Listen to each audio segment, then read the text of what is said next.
Hey everybody, welcome back to Covers and Commentary, and welcome to a bit of a different video. So, you've watched my drum covers, and you've seen my drum kit, but I've never actually given anybody a tour of my drum kit. So today, I'm going to just sit behind the kit and sort of show you all the different pieces I have on there, what sticks I use to play, what pedals I use, the whole 9 yards. So, let's dive right in. So here we are behind the drum kit, and yes, it is in my parents' basement. This is what I see when I play the drums for you all, except there's usually cameras and lights sitting out there. But I have it in my parents' basement because my apartment complex probably wouldn't appreciate me having drums there anyway, but they also can't fit. So I come over here and I play. And right off the rip, this kit, just the bass kit, the toms, the snare, and the bass drum, this is a kit that I've had as a learner's kit since my first year of high school in 2009. Yes, I've had it that long, and I've just built on it over the years. I've added better heads, I've improved the rings, the lugs, everything. And if you all like the way this sounds in my drum covers, well, there you go. A starter kit can be kitted out in a way that makes it sound really, really good. A lot of it comes down to things like how you have your EQs mixed in the post, but also the heads. Modern heads are pretty awesome. I've used Remos. These are actually really old Remo pinstripes that are due for an update. And then I also have down here a Remo sound control, or controlled sound rather.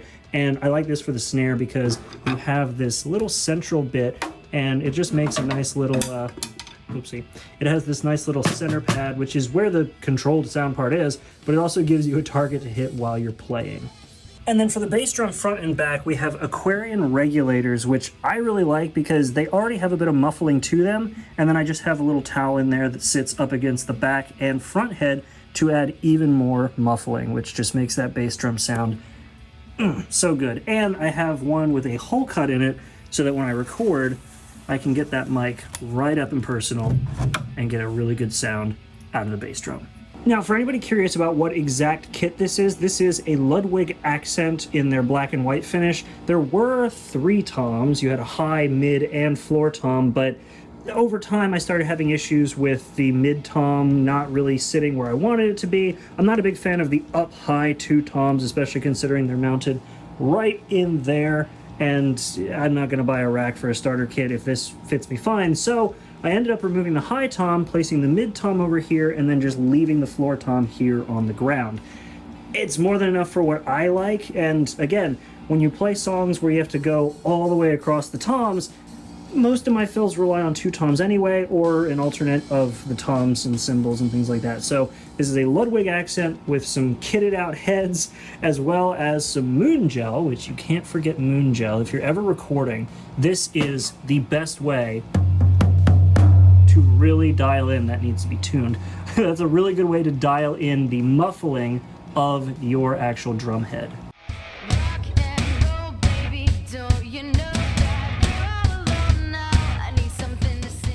So with the drum kit itself out of the way, let's talk about the equipment. And the first and most important one is the throne. This is a Gibraltar throne. I like this because it's nice and cushiony. I'd love to get one of the sort of bike seat looking ones. I just haven't bought one yet. And if you're curious, all of my recording equipment, i.e. my iPad and all the accessories I need to record, sit on this other drum throne, so there's a little bit of trivia for you. Sticking with the Gibraltar hardware, of course, we have the Gibraltar double pedal, which you've seen me use a couple times in some of my covers.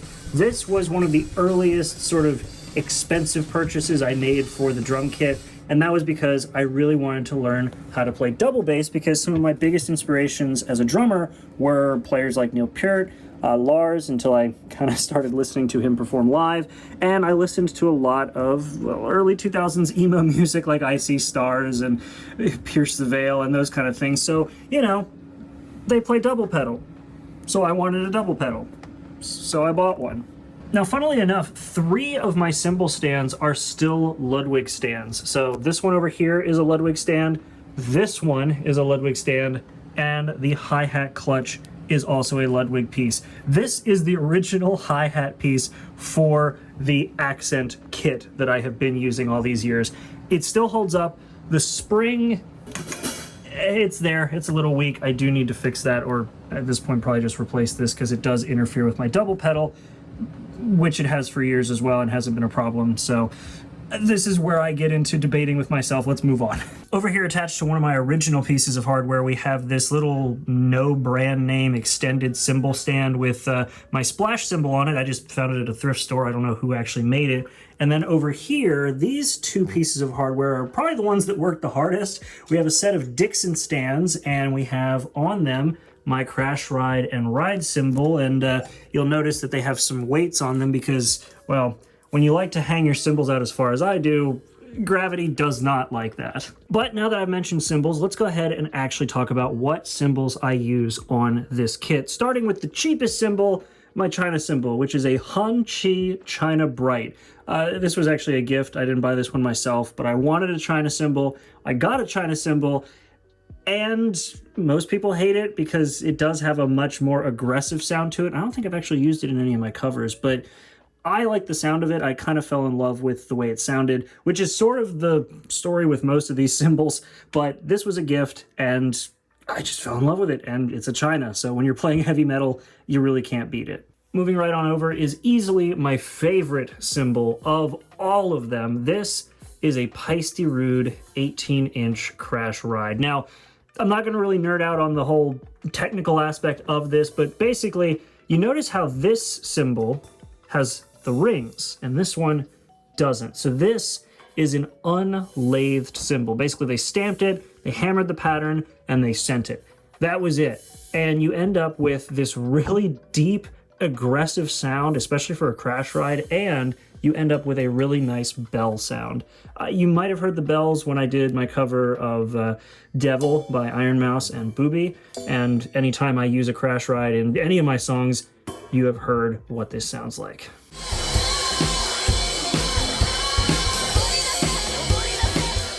After this is one of the cymbals that I have owned for the longest amount of time. This is a 20-inch Meinl MCS ride. And this was easily one of the best purchases I ever made because it just has one of the best sounds of a ride cymbal. And I was really cheap at the time, and everything about it just came out so well in terms of sound. I love this thing, and you can actually hear it in my covers, especially the one that's coming up, or has probably already come out at this point, of Evanescence Bring Me Back to Life. If it's not out, then it'll be out on Wednesday.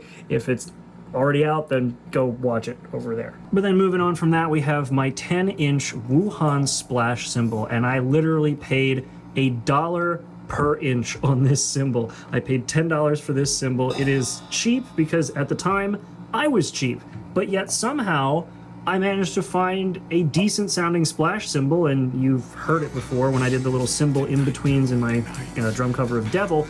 That was what I was using, and I love the way it sounds. It fits perfectly. If you play it right, it sounds really, really good.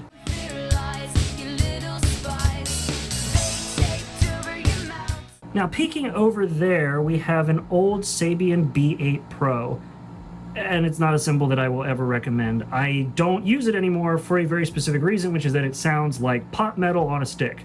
So we'll move right along from that to its replacement, and the newest cymbal in my collection so far. We have the Peisty PST7. This is a 16-inch crash. This one I like because not only does it have a good bell sound, but you can also get just the lightest little brushes on it, and it sounds great, and it also bounces really well. You get the...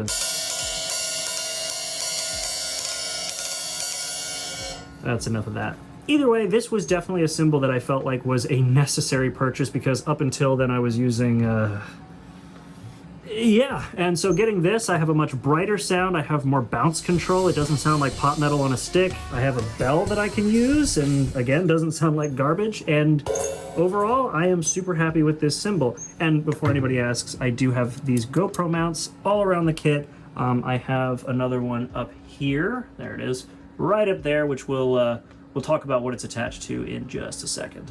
Anyway, last cymbal in the lineup is the other set of cymbals that I have had on this kit for really long, and if you remember the name of the ride cymbal, you'll recognize that yes, this is also an MCS Meinl hi-hat set. So you buy the hi-hat and the ride cymbal in a set, and I like the sound of these. They are more unique than some people like, but it's a little 14-inch hi-hat set. I like it, and because the spring is kind of shot in the clutch, you have to really, really open it up to get it. Let me see if I can get that to go there. There we go. You get this little, I really need to get a new hi-hat stand. But yeah, this has been the hi-hat that I've used, again, for the longest on this kit. It came along with my Meinl. I've had this whole set probably since about 2010. The original cymbals that would have come with this, the learner cymbals, are long gone. But yeah, here you are, a Meinl and a Meinl. And I don't mind them. I think the hi-hat was a little less of a find than the ride cymbal, but I love them both. But that is all of the cymbals on this kit, and the one thing that I didn't mention because, well, it's another cheap piece that I just use occasionally. I don't think I've actually used it in a cover on this channel. We have the cowbell. I mean, it's a cowbell. What do you want? Cowbell. But now that I've used one on camera, let's talk about my drumstick of choice. So I use the 5A dips from Zildjian. These are maple. I like these because the maple style are really light. The grips are super helpful because it's probably not going to show up really well on camera, but I have, yeah, it's not really going to show up super well, but I have a tremor in my left hand from brain damage. I've had a bunch of concussions over the years from playing soccer, so having a little extra grip to compensate for my lack of sort of fine motor control with my left hand really, really helps. So I prefer to use these. These are sort of my go-tos, but if I am going to be playing a bit of a heavier song, of course I have my cup of sticks over here, and if I'm playing a song where I want to get a little more power behind the swing, I go with the same 5A dips, but in hickory instead. These are a much heavier style of stick, and you can actually see the tips are a little different, and that just kind of helps with the bounce on something like a ride cymbal. Let me go ahead and just switch to my right hand since I literally just said I don't have decent motor control in my left hand, and now you can see.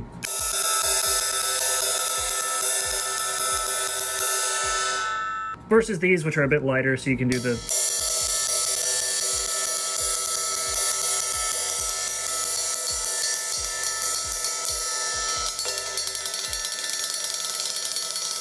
Anyway, let's move on. That's the actual kit itself that I play anytime you see a cover, but you can see right up there, I got a microphone, and you probably noticed, if you're familiar with any sort of recording equipment for drums, I don't have a mic on the snare, the toms, or anything like that. I have an overhead mic, and then earlier you saw me move the bass drum mic out of the way. So what's up with that? Well, here's the thing. When I record, I have this mic up here recording everything overhead, and then I have one dedicated bass drum mic down inside the bass drum, and it all runs to that little controller right over there, a little audio interface that I plug into my iPad when I record. Now, yes, at some point I do actually want to upgrade to a better overall recording system where I have a dedicated bass, snare, overhead, tom, all those mics with a full audio interface that controls all of them independently. But all my drum covers, you probably noticed, you can still hear everything really individually, really clearly, or at least as clearly as I want them to be, because when you record with one mic up top, it's up to you to actually regulate the volume of everything here.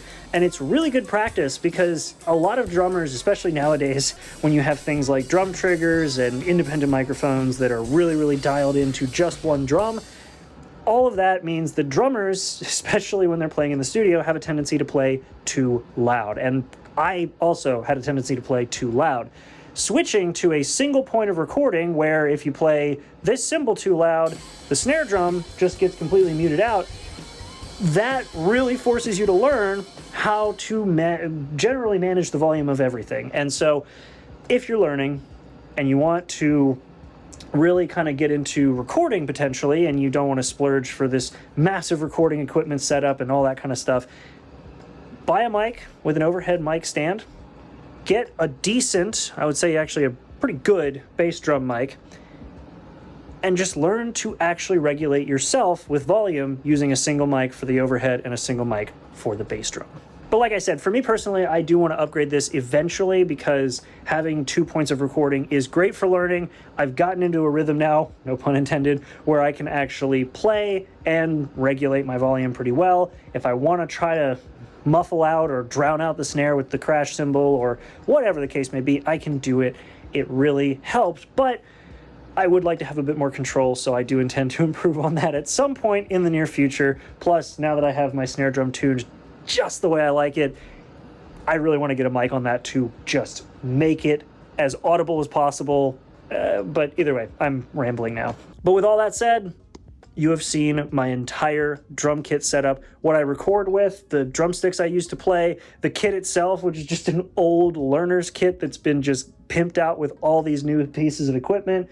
Of course, the cymbals from, you know, cheapest to less cheap, the hardware, whole 9 yards. Let me know what y'all think in the comments. Do you like videos like this, kind of giving a tour of my stuff, or at least in this case, my drum kit? I don't know what else I could give a tour of really, but yeah, drum kit. Let me know what y'all think in the comments, and if you like this kind of content, leave a like. If you want to see more content like this, or of course you're just here because of Drummer Reacts or my covers, whatever the case may be, definitely make sure to subscribe so you don't miss more content like this, and of course the others, I promise. But aside from that, thank you all so much for watching, and I'll see you in the next video. Thank you so much for being here, and have a good one.